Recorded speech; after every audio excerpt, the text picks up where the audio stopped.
WS has been consistently in the top three of the FM stations for the past couple of years, really, certainly post-COVID. And it's a tight battle, particularly between Smooth and WS and KISS. Tends to be out on its own, obviously, with the behemoth of a breakfast show. I think a number of things in this survey went in our favour, and as always with the way radio's measured, you can go up, but somebody else has to come down. So I think we're very fortunate in respect to that. Smooth was a little bit softer towards the back end of this year, perhaps a little less marketing for Smooth. And with KISS, very much just a bit of a softening of CHR listening generally. So, and then, of course, the big elephant in the room is 2GB, who I don't think any of us generally ever expect to beat from a 10-plus perspective. Partly because, they're the only commercial talk game in town, so they're going to soak up anybody who wants to listen to commercial talk.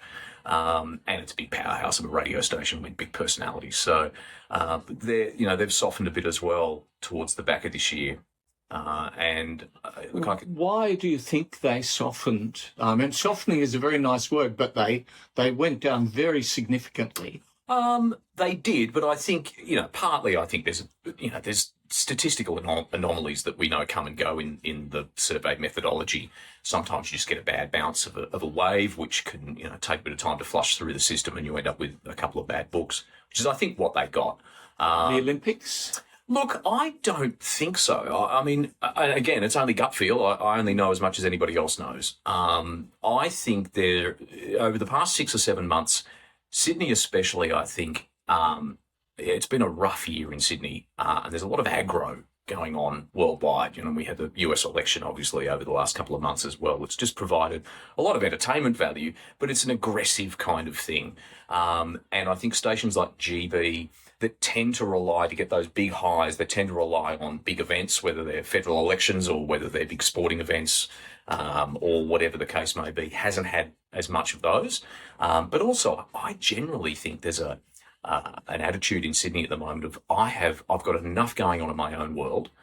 I'm more stressed about the terrible traffic on the M7, the fact that a block of Tui's New Cairns is now $65, cost of living, mortgages, rents, rental crisis, all of that kind of stuff, I think is really bitten in Sydney more than it has anywhere else. And I think that the FM music stations especially have kind of have benefited from that because we're a relief from that. We play great music, we've got a fun breakfast show, we tell you the information that you need to know, we don't hector you, we don't stress you, we're not aggressive. And I think at times 2GB especially, it's an aggressive sounding radio station. And I'm not going to give them any free kicks on how to do that differently. But I think at the moment that's probably gone against them as well. I just think there's a general sense of I've got a stressful enough life. I don't need to get any angrier by listening to angry people. You're not number one in breakfast, but you are in other shifts. FM number one is still KJ, and they're number one overall. Ben's still number two overall, and Jonesy and Amanda are number three. Number two FM, but number three overall. So a good, solid result for J&A. Their best result in more than 10 years, 10-plus result. Across the day, number one in mornings, so Ugly Phil taking the mantle from Ray Hadley for the first time in 20 years, which was just fantastic for Phil, who's obviously a radio veteran, as we like to call him, and just works really hard on his craft every single day. So Phil number one, afternoons, which is a bit of a mix. Our shifts don't match the survey, but we have Phil does an hour of afternoons, so 12 to 1, and then Rob Kidd, who's again another great radio great, does a music feature for us at 1 o'clock each afternoon. That's number one. And then Steve Fitton, our drive announcer, starts at 2, so he does a couple of hours of afternoons as well. So it's number one overall. And Drive is number one overall, AM, FM as well. So we're number one from 9 a.m. through to 6 p.m. at night, overall, beating 2GB, which is fantastic. I think we've just worked really hard over the past 12 months on crafting the product, with a really clear strategy in mind, and that is to be a great relief in Sydney and to be a fun radio station. I'd like to think that if you tune into WS at any time, you're going to hear You're going to hear fun. You're going to hear some fun imaging. You're going to hear a fun, up-tempo, upbeat song that you probably know. And the other thing that we've done in the last 12 months or so is we've just evolved the format. You know, the classic hits formats globally are having to evolve. The format generally has tended to be bedded in the 80s. We're now talking about songs that are well over 40 years old. So the formative years for our target audience of 35-54 is now starting to get to the very top end of the 80s and well into the 90s. So we need to evolve. We've introduced more and more 2000s songs recently. We're still a radio station that plays classic hits from the 80s. So, you're still going to hear Madonna, you're going to hear U2, you're going to hear all of those. That's still the centre of the radio station.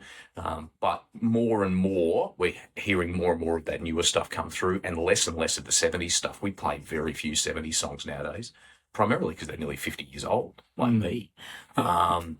And so the evolution of the format's probably sped up a little bit in the last couple of months, and I think that's certainly in the last 6 months. I think that's helped us as well. So, and it's moved us a bit further away too from where Smooth was. I'd suggest probably 12 months ago the two formats were pretty similar. Smooth had moved away from being the big AC station, playing a lot of AC stuff. They're now, they've started to move into that classic hits territory as well and be a bit brighter and a bit more up-tempo. So we've shifted a little bit as well, which I think's created a bit of space for us. But I think going into next year will still be a battle between Smooth and WS, really. Yeah, but that's very interesting and makes total sense because you always have to evolve a classic hits format if you keep the same target. But I guess that also leaves the ground open for gold formats, and here 2UE is getting stronger. So that's an interesting dynamic in the Sydney market too, in that might have some small ongoing effect up against 2GB, for instance. Yeah, that's right. I mean, I think it's good that 2UE are sitting in that position they are in now, the old 2CH position. And you've seen in other markets, 4BH in Brisbane, I think, is number 3 overall. Yeah. Because there's still an audience for over 50s, over 55, over 65. People are living longer, they're healthier, they have time to listen longer, so TSL is up. So there's enough of an audience segment there, I guess, as you evolve this format, that there's space for other stations to play in that top end. Yeah, absolutely. And I think DAB has helped the 4BHs and the 2UEs and the 3MPs and Magics in Melbourne as well. And Cruise, our station in Adelaide, does incredibly well because they're no longer just AM radio stations. You can hear all that great stuff on DAB Plus as well.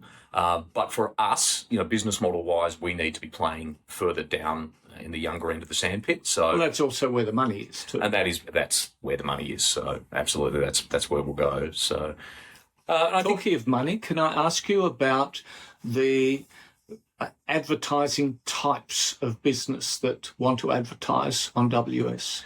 Once upon a time, 2WS was very heavily direct orientated, so a lot of local direct clients from Western Sydney, especially. We still have an incredible direct sales team who do really good work, getting great value for those sorts of clients as well. But more and more now, there's more agency money coming into brands like Gold 104.3 in Melbourne and WS here in Sydney as well. And I think we've seen that right across the globe, actually. There's big disposable income for our audience as well. And they're high consumers of consumer products. So it tends to make sense that those big agency clients will be starting to gravitate towards us. And I think we're a trustworthy brand as well. I think agencies can, book their advertising with us and know that they're going to A, get a result, and B, not be surrounded by the kind of content that's going to cause them grief. Yeah, brand safety is a big issue right across the media. And I think now, I was just at a advertising Christmas function last week, and they were talking about unsafe brand platforms, YouTube, and, more and more disinformation and rubbish on Facebook. So I wonder if marketers will come back to known, reliable broadcast companies. Of course, there's huge amounts of digital money on digital platforms, but the less safe they are and the more that becomes known, probably advertisers will be looking for a safer environment. I think some will. I think there'll always be a place for people who want to, put their campaigns in environments that create a lot of noise, and that makes perfect sense to me. But I think it's almost client by client, agency by agency. But for us, we've obviously stuck our flag in the ground with trusted heritage breakfast show with Jonesy and Amanda. Amanda gets a lot of requests to do campaigns, some of which we don't do. She knocks back, but because she's so well trusted in the market, it attracts a lot of that kind of stuff. So I think you've got to pick your lane, and we've certainly picked our lane. It's a fun breakfast show that is fun and funny. Sometimes it can be a bit edgy, but yes, I heard a Get Your Ghoulies segment today about testicles. That's right. But there's edgy, and then there's edgy. Yeah. And obviously J&A don't play in that sphere. So it's that's really where it's at the moment for us. But we're in relative terms, given that the market is a bit subdued, I think we're in pretty good shape. Mm.